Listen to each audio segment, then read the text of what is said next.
Perkenalkan, nama saya Rasmira Anjani. Saya adalah mahasiswi Universitas HKBP Nomensen Pematang Siantar, program studi Pendidikan Matematika dengan NPM 19010700064. Di sini dalam video ini saya akan memenuhi tugas profesi kependidikan, yang mana saya akan memaparkan konsep dasar profesi, profesional, dan profesionalisme, serta menguraikan dua pertanyaan kritis. Baiklah, langsung saja. Yang pertama yaitu konsep dasar profesi, profesional, dan profesionalisme. Konsep dasar profesi. Profesi berasal dari kata profession yang berarti pekerjaan. Jadi, profesi adalah suatu pekerjaan yang memiliki keahlian khusus atau menempuh suatu pendidikan profesi. Konsep dasar profesional. Definisi profesional ada dua bagian, yaitu dalam bentuk kata sifat. Profesional berarti tenaga profesi yang memiliki skill atau pengetahuan sesuai standar dalam profesi yang dijalankannya. Profesional adalah orang yang ahli dalam profesinya dan memiliki penampilan dan kinerja sesuai standar profesinya. Konsep dasar profesionalisme. Profesionalisme adalah kompetensi atau keahlian yang diinginkan dan dimiliki tenaga profesional dalam menjalankan profesinya. Baiklah, sekianlah konsep dasar profesi, profesional, dan profesionalisme. Dua pertanyaan kritis, yaitu yang pertama, uraikan 5 tantangan yang dihadapi para profesional di era dunia kerja berbasis ilmu pengetahuan dan teknologi. Yang pertama yaitu di bidang pendidikan. Banyak guru yang tidak dapat menyeimbangi kemampuan mengajarnya dengan iptek yang semakin maju.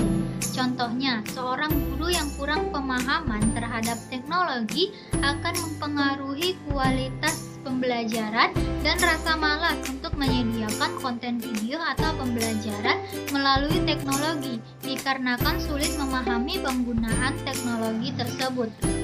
Yang kedua yaitu di bidang kesehatan. Di era saat ini, masyarakat lebih berhati-hati terhadap kesehatannya.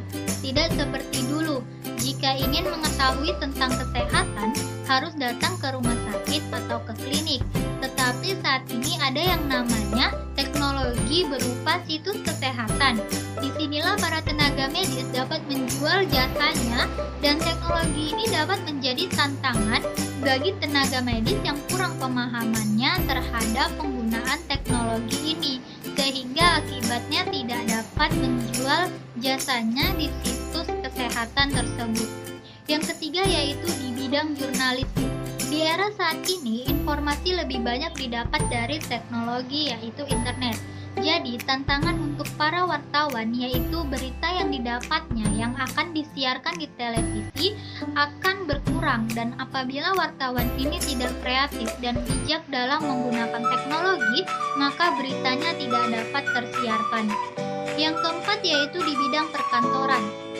Dalam bidang perkantoran, teknologi adalah hal yang wajib dikuasai oleh tenaga profesional. Jadi, jika ada tenaga profesional yang tidak mahir dalam teknologi atau tidak dapat mengimbangi pesatnya kemajuan iptek, maka akan terjadi PHK dan bisa jadi tenaga tersebut akan digantikan oleh mesin ataupun robot. Yang kelima yaitu di bidang hukum. Kemajuan teknologi semakin melesat. Peran posisi sarjana hukum dapat digantikan oleh kecerdasan artifisial yang dimiliki oleh kecanggihan mesin seperti robot atau aplikasi.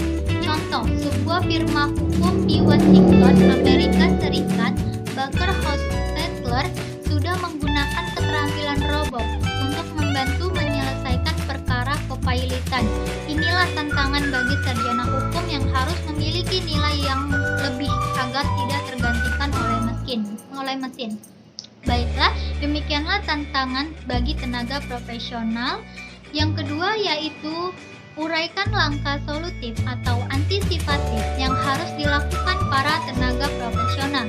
Yang pertama yaitu di bidang pendidikan, meningkatkan kinerja organisasi guru seperti PGRI agar mampu memperoleh informasi lebih banyak lagi dan untuk mengaplikasikan teknologi dan dapat menyaingi dunia teknologi. Yang kedua yaitu di bidang kesehatan.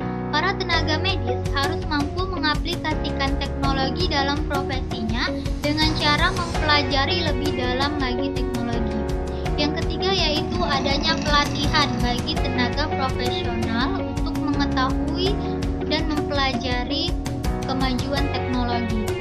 Dan yang keempat yaitu tidak menjadikan teknologi sebagai ajang persaingan tenaga profesional, tetapi sebagai pemersatu tenaga profesional. Yang kelima yaitu mampu berpikir kritis dan mampu memiliki nilai lebih dalam diri agar kinerja dari tenaga profesional tidak diganti oleh mesin ataupun robot. Baiklah, sekian konsep dasar dari profesi, profesional, dan profesionalisme serta 2 pertanyaan